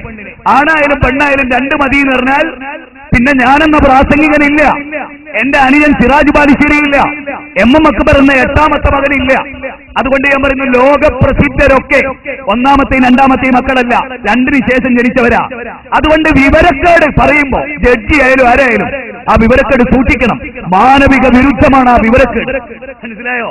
BR അംബേദ്കർ 14ാമത്തെ മോന. ഒരമ്മയുടെ 7 മക്കളാണ് ആ അമ്മക്ക് മരിച്ചുപോയത്. പഠിച്ചിട്ട് കാര്യങ്ങൾ പറയും. നിയമഗ്രന്ഥത്താളുകളിൽ തപസാചരിച്ചവർക്ക് മാനവിക ചരിത്രം അറിയാതെ പോകരുത്. ആർക്കെങ്കിലും വേണ്ടി വിളമ്പുന്ന സിദ്ധാന്തമല്ല കോടതി എന്ന് പറയുന്ന തപസാചരിക്കുന്ന ധർമാതത്വത്തിന്റെ കേന്ദ്രം അതല്ല. അതുകൊണ്ട് മനസ്സിലാക്കുക, പക്ഷപാതികളാക്കി പോകാൻ പാടില്ല ജഡ്ജിമാരും വക്കീലുമാരും എന്ന് ഞാൻ ഈ സന്ദർഭത്തിൽ ഓർമ്മപ്പെടുത്താൻ. BR അംബേദ്കറിന്റെ പ്രതിമ തകർക്കപ്പെട്ടു ബോംബെയിൽ. മനസ്സിലായിക്കൂടി? BR അംബേദ്കറിന്റെ പ്രതിമയിൽ ചെരുപ്പ് ചാർത്തി വമ്പിച്ചടിയുണ്ടായി, രക്തച്ചുരുത്തിലുണ്ടായി ബോംബെയില്. അതിനുശേഷം കുറച്ചുകൂടെ പിന്നിട്ടുണ്ട് എന്തുണ്ടായി? BR അംബേദ്കറിന്റെ പ്രതിമ തകർക്കപ്പെട്ടു. 4 ആളാണ് കൊല്ലപ്പെട്ടത്. അല്ലേ? കേരളത്തിൽ പ്രതിമ തകർക്കപ്പെട്ടിട്ട് എന്തൊക്കെ ഉണ്ടായി? ഒറീസയിൽ പ്രതിമ തകർക്കപ്പെട്ടിട്ട് എന്തൊക്കെ ഉണ്ടായി? എന്നാൽ ഇസ്ലാം പ്രതിമക്കെതിരാണ്. കാരണം പ്രതിമ മനുഷ്യരെ തമ്മിൽ തല്ലിക്കും. ഇസ്ലാം അത് പഠിപ്പിച്ചു. അതുകൊണ്ട് തന്നെ മുഹമ്മദ് നബിയുടെ പ്രതിമല്ല. അതുകൊണ്ട് തന്നെ മുഹമ്മദ് നബിയുടെ പ്രതിമ തകർക്കപ്പെട്ടു എന്നതിന്റെ പേരിൽ ഒരു കുഴപ്പമില്ല. അഥവാ കുഴപ്പത്തെ ഏറ്റവും കൂടുതൽ എതിർത്ത മതം ദൈവത്തിന്റെ മതമായ മനുഷ്യകുലത്തിന്റെ വിമോചന ദർശനമായ ഇസ്ലാമാണ്. മുസ്ലിംകൾ ഇവിടെ പല തെറ്റും ചെയ്യുന്നുണ്ട്. ഞാനതിനെ മറച്ചുകൊണ്ട് സംസാരിക്കാൻ ഞാൻ ആളല്ല. അതുകൊണ്ടാണ് ജമാലുദ്ദീൻ അഫ്ഗാനി സലഫികൾക്ക് സ്വീകാര്യനായി അദ്ദേഹത്തെ അവതരിപ്പിക്കുന്നവരോട് പൂർണ്ണമായി സ്വീകാര്യനല്ല ജമാലുദ്ദീൻ അഫ്ഗാനി. അത് പറയേണ്ട സദസ്സല്ലേ ഇത്. പക്ഷേ ജമാലുദ്ദീൻ അഫ്ഗാനി യൂറോപ്പിലെ മുസ്ലിങ്ങളോട് പറഞ്ഞൊരു വാക്കുണ്ട്. അതിതാ, നിങ്ങൾ യൂറോപ്യന്മാരോട് പറ, ഞങ്ങളുടെ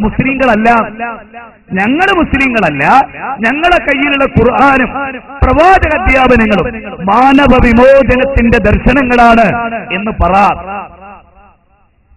ഞങ്ങൾക്ക് പറയാനുള്ളത് ആർക്കെതിരുമല്ല ഇസ്ലാം, ആർക്കെതിരുമല്ല, എല്ലാ തിന്മക്കും എതിരാണ് ഇസ്ലാം, എല്ലാ മാനവിക വിരുദ്ധ സമീപനങ്ങൾക്കും എതിരാണ് ഇസ്ലാം, എല്ലാ മനുഷ്യവിരുദ്ധ സിദ്ധാന്തങ്ങൾക്കും എതിരാണ് ഇസ്ലാം. ഇസ്ലാം എന്ന് പറഞ്ഞാൽ ഒരു പ്രകൃതി മതമാണ്. ദൈവത്തിന് മനുഷ്യനവനെ സമർപ്പിക്കുക. എന്താ അതുകൊണ്ടുള്ള നഷ്ടം? ഞാനൊന്ന് ചോദിച്ചോട്ടെ, ഇവിടെ ഈ ആകാശവും ഭൂമിയും സൃഷ്ടിച്ചു എന്ന് ഉറപ്പുള്ള പടച്ചോന്റെ മുമ്പിൽ തലകുനിച്ച എന്താ ഇവിടുത്തെ കുഴപ്പം? അത് ശരിക്ക് ഹൃദയത്തിൽ ഉൾക്കൊണ്ടായ എന്താ ഇവിടുത്തെ കുഴപ്പം? മനുഷ്യർക്കിടയിൽ ഒരുപാട് പ്രശ്നങ്ങൾ ഇല്ലാതാവും. ഒരുപാട് പ്രശ്നങ്ങൾ ആ ഈശ്വര വിശ്വാസത്തിലൂടെ നേടാൻ ഒരുപാട് കാര്യങ്ങൾ അല്ലേ? അതുകൊണ്ട് തന്നെ ഇസ്ലാം മനുഷ്യന്റെ മുമ്പിൽ ഏകദൈവ ആരാധന സമർപ്പിക്കുന്നത് അതൊരു വർഗീയതയല്ല. എന്റെ പ്രിയപ്പെട്ട ഹൈന്ദവരോട് ക്രൈസ്തവരോടൊക്കെ ഇസ്ലാം പറയുന്നത് നമുക്ക് സൂര്യൻ, ആ സൂര്യനെ സംവിധാനിച്ചവൻ, 13 ലക്ഷം ഭൂമി ഒതുക്കി വെക്കാൻ വ്യാപ്തിയുള്ള സൂര്യനെ സംവിധാനിച്ച സംവിധായകൻ. അപ്പൊ നിങ്ങൾക്കറിയാലോ, ഇവിടെ പുട്ടപ്പർത്തിയിൽ സായിബാബ മരിച്ചു. അദ്ദേഹം മരിച്ചപ്പോ സൂര്യൻ നിശ്ചലമായോ? ഇല്ല. ചന്ദ്രൻ നിശ്ചലമായോ? അതിന്റെ നിലാവലകൾ പൊഴിക്കൽ അവസാനിച്ചോ? പൂങ്കാവനങ്ങളിലെ പുഷ്പങ്ങൾ സുഗന്ധം പരത്തുന്നത് അവസാനിച്ചോ? ഇല്ല. എന്തെങ്കിലും ഒരു കാര്യം അദ്ദേഹത്തിന്റെ മരണത്തോടുകൂടി ലോകത്ത് നിശ്ചലമായോ? ഇല്ല. അതിൽ നിന്ന് ബുദ്ധിയുള്ളവനെ പഠിക്കേണ്ട ഒരു പാടുണ്ട്. ഈ പുട്ടപ്പർത്തിയിലെ സായിബാബക്ക് ലോകത്തിന്റെ ഒരു നിയന്ത്രണത്തിലും ഒരു പങ്കുമില്ല. ഉണ്ടായിരുന്നെങ്കിൽ അദ്ദേഹത്തിന്റെ മരണത്തോടുകൂടി ആ പങ്കുള്ള കാര്യം നിശ്ചലമാവും. ഉറപ്പാണല്ലോ. ഞാനൊരു കാര്യം പറയാം. ഈ കാസർഗോഡ് നിന്ന് കാഞ്ഞങ്ങാടേക്ക് ഒരാൾ കാർ ഓടിച്ചു വരികയാണ്. അയാൾക്ക് അറ്റാക്ക്, അയാൾ പെട്ടെന്ന് മരിച്ചു കാറില്. ആ കാർ എന്ത് ചെയ്യും? ഒന്നുകിൽ ഒരു കൊക്കയിലേക്ക് മറിയും, അല്ലെങ്കിൽ ഒരു ചുമരിൽ ചെന്നിടിക്കും, അല്ലെങ്കിൽ ഒരു വൃക്ഷത്തിൽ ചെന്നിടിക്കും. എന്തായാലും കുറച്ച് സമയം കൊണ്ട് അത് ഇടിച്ച് തകർന്ന് തരിപ്പണായി. ഉറപ്പാണല്ലോ? ആണല്ലോ. ഞാൻ ചോദിക്കുന്നു, സൂര്യന്റെ സഞ്ചാരത്തിൽ ഇവിടെ മരിക്കുന്ന ഏതെങ്കിലും ഒരു മനുഷ്യ ദൈവത്തിന് പങ്കുണ്ടായിരുന്നെങ്കിൽ ആ മരണത്തോടുകൂടി സൂര്യൻ നിശ്ചലാണ്. ഇസ്ലാം ചോദിക്കുന്ന ചോദ്യത. മുഹമ്മദ് നബി മരിച്ചു, ഇതാണ് പോയിന്റ്. ഇത് ആർക്കെതിരെ അല്ലാന്ന് ഞാൻ പറഞ്ഞ അതുകൊണ്ടാണ്. മുഹമ്മദ് നബി മരിച്ചു, സൂര്യൻ നിശ്ചലമായോ? ഇല്ല. അതുകൊണ്ടാണ് ഞങ്ങൾ പറയുന്നത് മുഹമ്മദ് നബിയെ ഒരു തരിമ്പും നിങ്ങൾ ആരാധിക്കരുത്. സല്ലല്ലാഹു അലൈഹി റസൂലുള്ളാഹി എന്ന് പറഞ്ഞെന്താ? ലാ തുത്റൂനി കമാ അത്റത്തുൻ നസാറ. ഈസ ഇബ്നു മറിയം, ജൂതന്മാർ, നസാറാക്കൾ, അവർ യേശുക്രിസ്തുവിനെ ദൈവത്തിലേക്ക് ഉയർത്തി. ഈ പണി നിങ്ങൾ എന്റെ പേരിൽ ചെയ്യരുത്. ഞാൻ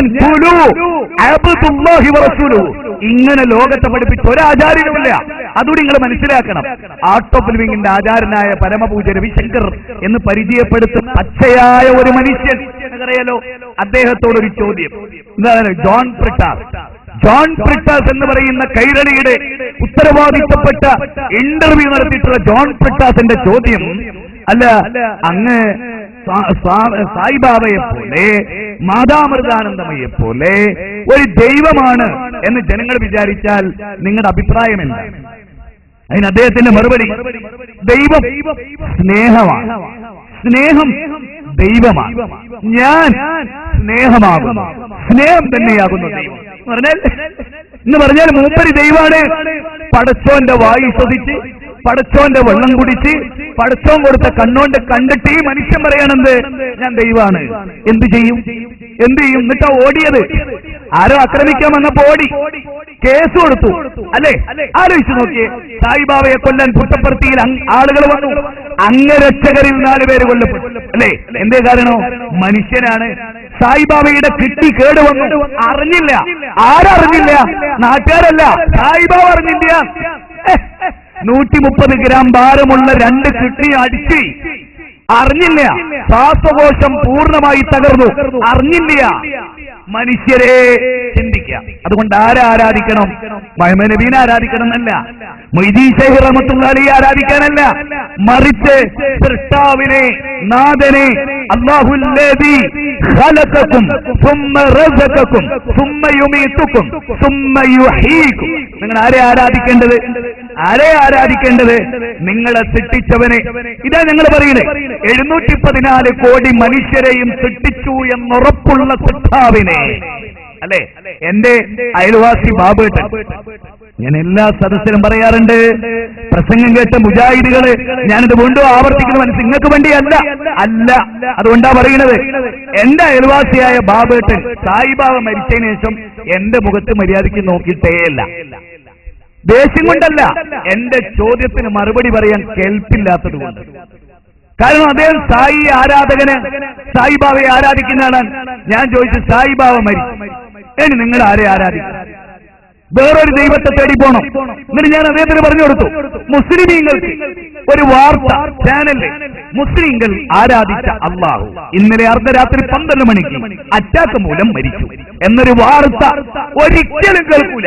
കാരണം സൂര്യനെയും ചന്ദ്രനെയും നക്ഷത്രങ്ങളെയും ജാരസ്സുകളെയും സൗരയൂഥങ്ങളെയും കാട്ടാറുകളെയും കാനനങ്ങൾ ഗർജിക്കുന്ന സിംഹത്തെയും ഡെസേർട്ടുകളിൽ രൂപപ്പെടുന്ന മണൽത്തരികളെയും കോടാനുകോടി കാനനങ്ങളിൽ കോടാനുകോടി ചില്ലകളിൽ കോടാനുകോടി ഇലകൾ, ആ ഇലകൾ കൊഴിയുമ്പോൾ അതറിയുന്ന സർവാധിപതിയായ ആ പടച്ച തമ്പുരാനെയാണ് ഞങ്ങൾ ആരാധിക്കുന്നത്. അവന് മരണമില്ല, അവന് ക്ഷീണമില്ല, അവന് തളർച്ചയില്ല. അതുകൊണ്ട് തന്നെ ഒരു മുസ്ലിമിന് ഹിന്ദുവിന്റെ ചോദ്യം കേട്ട് തലകുനിക്കേണ്ടി വരുന്ന അവസ്ഥാവിശേഷം ഇല്ല ബാബുവേട്ട എന്ന് ബാബുവേട്ടനോട് ഞാൻ പലവൂര് പറഞ്ഞു. ഇത് ഞാൻ ഇവിടുത്തെ കാഞ്ഞങ്ങാടുള്ള എന്റെ മുസ്ലിങ്ങളോടും പറയും, നിങ്ങൾ ഇന്ന് മുതൽ ആരാധിച്ചോ നിങ്ങളെ സൃഷ്ടിച്ച ദൈവത്തെ. ഞാൻ പറയുന്നില്ല എന്റെ ബാലിശ്ശേരി പടച്ചവനുണ്ട് അവൻ ആരാധിച്ചോ. ഞാൻ പറയുന്നതാ, ഈ ഭൂമി ഇത് കണ്ടോ, ഈ മരം കണ്ടോ, ഈ ആൽമരം അരയാൽ കുരുവിൽ നിന്ന് ഈ വടവൃക്ഷത്തെ സംവിധാനിച്ച സിട്ടാവില്ലേ, ആ സിട്ടാവിനെ ആരാധിക്കാൻ. خلق السماوات بغير عمد ترونها وألقى في الأرض رواسي أن تميد بكم وبث فيها من كل دابة وأنزلنا من السماء ماء فأنبتنا فيها من كل زوج كريم هذا خلق الله فأروني ماذا خلق الذين من دوني. വല്ലാത്തൊരു വാക്ക് ഖുർആനിലെ 31-ാം അധ്യായം ഖുർആനിലെ 31-ാം അധ്യായം 10-11 വചനം എന്താ പറയുന്നത്? ഭാസ്കരട്ട കേട്ടോ കേട്ടോ, ഖുർആൻ എന്താ പറയുന്നത്? നീ നിന്റെ കണ്ണുകൊണ്ട് നോക്കിയ തൂണൊന്നുമില്ല ആകാശത്തിന്. നീ നിന്റെ കണ്ണുകൊണ്ട് നോക്കിയ തൂണൊന്നുമില്ല. പക്ഷേ ചില തൂണുകളാൽ ആകാശത്തെ നാട്ടി നിർത്തിയവനാരോ അവനാണ് അല്ലാഹ്. എങ്ങനെ? മനുഷ്യകുലം ഈ ഭൂമുഖത്ത് ഭൂജാതമാകുന്നതിന് മുമ്പ് ആകാശത്തെ സംവിധാനിച്ചവൻ ദൈവം. അപ്പൊ ഇസ്ലാം പരിചയപ്പെടുത്തുന്ന ദൈവത്തിന്റെ പ്രായം 10 അല്ല, 50 അല്ല, 58 അല്ല, 60 അല്ല. രമേശൻ നായരോട് ഞാൻ ട്രെയിനിൽ വെച്ച് ചോദിച്ചു, രമേശൻ നായരെ അമ്മ ഭക്തനാണല്ലേ? അതെ കുഞ്ഞെ, അമ്മ ഭക്തനാണ്. ഞാൻ ചോദിച്ചു, അങ്ങുന്നതിന് എത്ര വയസ്സാ? എനിക്ക് 60. നിങ്ങൾ ആരാധിക്കുന്ന ദൈവത്തിനോ? 52. ആഹാ, ശരി. ഇത് ദൈവത്തിന് 52, ദൈവത്തിന്റെ ഭക്തൻ 60. അപ്പൊ ഈ 8 കൊല്ലം, ഈ ദൈവം ജനിക്കുന്നതിന് മുമ്പുള്ള 8 കൊല്ലങ്ങൾക്ക് ആരാ വായു തന്നത്? എന്റെ കണ്ണിലേക്ക് നോക്കി രമേശൻ നായർ. ഒടുവിൽ എന്നോട് പറഞ്ഞു, മോനെ നീ പറയുന്നൊക്കെ സത്യം. അപ്പൊ ഞാനൊരു കേസറ്റ് കൂടി കൊടുത്തു, ഇത് കേട്ടിട്ട് എന്നെ വിളിക്കണം എന്ന് പറഞ്ഞു. കേട്ടോ ആവോ അറിയില്ല, പക്ഷെ മറുപടിയില്ല. എങ്ങനെ? ഞാൻ ജനിച്ചിട്ട് 10 കൊല്ലം കഴിഞ്ഞിട്ട് ജനിച്ച ഒരാൾ എന്റെ ദൈവമാകാം. മനുഷ്യരെ, നിങ്ങൾക്ക് എന്ത് പറ്റും മനുഷ്യകുലമേ?